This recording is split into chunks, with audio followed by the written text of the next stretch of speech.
Hello, welcome to another episode of China Driver. This one's super special. I've bought myself an electric car in China and I'm going to show you in 5 steps how you can buy an electric car in China. Okay, step 1. Go and find your car. Now this is the most fun bit. You can go to any of the showrooms in Shanghai. They have Neo, they have Byton, but you can't buy it yet. And obviously they got Xiaopeng. Xiaopeng showroom is actually in the mall just behind me over here, Joy City. It's very close to central Shanghai, it's only 4 stops from my home. And in there they have 2 cars, it's quite a basic showroom. You go in, you can speak to the people there, small accessories wall, and then you can take it for a test drive. Now often you do have to book in advance for the test drive, but you can actually just rock up and they'll take you for a test drive. A couple of cars are in the basement, and then that's it really. You've done your test drive, and he says, okay, now you need to buy it. You don't buy it here, you don't buy it from me. You buy it on your phone, and that's step 2. So step 2, buying the car. Now, I thought this was going to be an absolute nightmare, but it was probably the easiest thing I've ever done. It couldn't have been easier. So I'm actually going to show you on my phone now how we can buy a car in about 6 clicks and about 90 seconds. So just bear with me, and I'll start recording my phone, and you'll see it on the screen next to me as well. Start off with my browser, so obviously you're going to go to the Xiaopeng website, xiaopeng.com, obviously been there before. This loads. Now I'm going to actually load it in English so you guys can see what it says as well. Anyway, all the information is on here. They've actually got an English website as well. I'll leave that in the box below where you can go there. Anyway, we're looking at the G3 2020, so just click on that one. Gives you lots of information about the car here. Right, Euro NCAP and China NCAP, not Euro NCAP.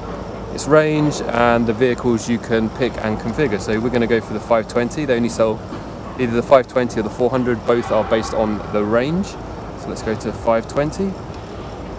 Now, for some reason it loads up both. So this is the P7, which is coming out in about summer next year. That's first deliveries. But we want the G3. So just click in there. Now, as you can see, 4 steps at the top. This is the car, this is what it looks like. So do we want the 520 or the 400? We want the 520. We're already on step 2. So which one do you want? Do you want the basic one? This is the one I picked. So that's 160,000 RMB more or less. Comes with the basics here, LED lights, the OS system. Then the 180,000 RMB one, that comes with the X-Pilot 2.5. And a few other features like a PM 2.5 filter to clear out the polluted air in the car. And then the final one, which is almost 200,000, comes with a full self-driving capability. So let's just pick the one I went for, which is the basic one, 159,000. Now here, pick our colours. So I obviously went for white, but for this exercise, let's go for the blue one. Then just confirm that, and then you've got a choice of 2 wheels. They're actually 2 different tyres, so the wheel is actually set. So one's a local Chinese tyre and one's a Michelin tyre. Let's go for the Michelin one, which is slightly more expensive, another 2,000 RMB, so about £200 more expensive. So our current price now is 161,800. Next step, interior colour, you can have any colour so long as it's black. You've only got one choice, so that's obviously all you're going to have at this stage. New car company, probably can't do lots of different interiors at this stage. That's it. Log in, and then you pay your deposit of 10,000 RMB, so about £1,000. That is how quick it is to order a car using your phone, which is ridiculous. So step 3, the dealership now has your deposit, and what they need to do is sort out the number plate. And now this is where I saved close to $13,000. So in Shanghai, there's a lot of cars on the road, and the government are trying to discourage too many petrol cars. So to buy a petrol car, you have to buy a number plate for the car. Now this plate costs around $13,000. You go into a lottery system, there's no guarantee that you're actually going to get it.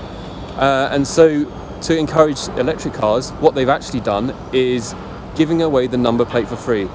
So technically, I have my number plate for free, which is great. It means I can drive on all the roads in Shanghai, I can drive all around China, but it's cost me nothing. So if I bought a gasoline car, that would cost me an extra $13,000. So anyway, The dealership is sourcing that plate out for me, and that takes about 2 months, to get. So next step, you've got your plate being processed, and that's when you have to pay the rest of the money for the car, or sort out finance if you're going to do finance. Same sort of finance as back home in the UK and in the US, deals where you pay monthly for 3, 4 or 5 years, and this is where the subsidy comes in. So our subsidy was around $7,500, which is obviously quite a lot as well. So on top of the $13,000, I'm saving close to $20,000. So for me, it was obviously a bit of a no-brainer. I'm getting an electric car which I can drive anywhere in Shanghai, and I'm saving a lot of money, and the government's given me $7,500 towards the car, which is very generous of them. This benefit of $7,500 actually runs out at the end of 2019, so there's only a few more days of this year left to get that subsidy before it decreases next year. Step 5, car gets delivered, or you go and pick up the car. We chose to pick up the car from the major service centre, about 45 minutes out of central Shanghai. As you can see probably from the clip which I'm going to pop up on the screen now, large showroom. Obviously they've only got one model of car at the moment, so not the most exciting place, but very well thought out, nice space. You do everything there. They've got servicing, they've got car pickup, you can buy the car there, and towards the back of the showroom was where our car was, with a lovely bow on the top of it. And in this area, which you can probably see, there's a lot of other customer cars ready for pickup. So at this stage, we were expecting to be there for about an hour and a half while we signed off a few documents, and then they were meant to give us quite a long tutorial. It actually only took about 10 minutes. I think the sales guy was actually a little bit bored. But in any case, it was quite an easy car to figure out. And then that's it, we drove off. We got a temporary number plate because our metal plate hasn't arrived yet. That's good for about 30 days. And that's it, we drove off. Super simple. Thank you very much for watching this week. The review of the car will actually come within the next couple of weeks. Keep subscribing, and we'll go for a test drive in this bad boy soon. Bye.